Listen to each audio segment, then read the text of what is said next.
היי, אני מאיה ארקוש, יועצת שינה בשיטת לילה טוב.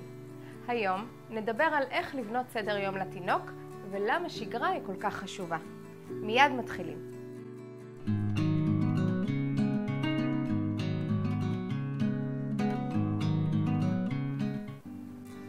אם אתם לא יודעים איך היום שלכם עם התינוק יתחיל ואיך הוא ייגמר, וכל יום נראה שונה ממשנהו, זה הזמן לעשות סדר.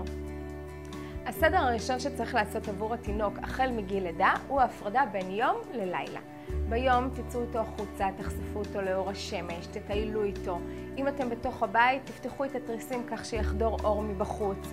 לעומת זאת, בלילה תיצרו אווירה של לילה. תעמעמו את האורות, תחלישו רעשים, תפחיתו גירויים וגם תעשו לו טקס שינה. במהלך היום צרו לכם ריטואלים קבועים. מתי יוצאים לטייל, מתי משחקים, מתי אוכלים ומתי הולכים לישון. אתם יכולים לנהל לכם רישום במשך מספר ימים. תעקבו אחרי התינוק שלכם ותבדקו מתי הוא יותר ערני, מתי יש לו סבלנות יותר לשחק, מתי האכילה שלו יותר אפקטיבית ומתי הוא עייף. כעבור מספר ימים, על פי הרישום שניהלתם, תוכלו לבנות לכם סדר יום. למה שגרה וסדר יום פחות או יותר קבוע כל כך חשובים עבור התינוק? השגרה נותנת לתינוק ביטחון, הוא יודע למה לצפות, הוא יודע מה בא אחרי מה, וזה מרגיע אותו. וכך, כשצריך ללכת לישון, הוא נכנס לשינה הרבה יותר רגוע, וזה משפיע על איכות השינה שלו. חשוב לציין שתנומות יום טובות משפיעות לטובה על שנת הלילה ולהפך.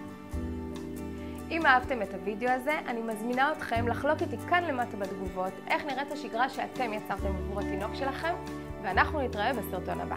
ביי!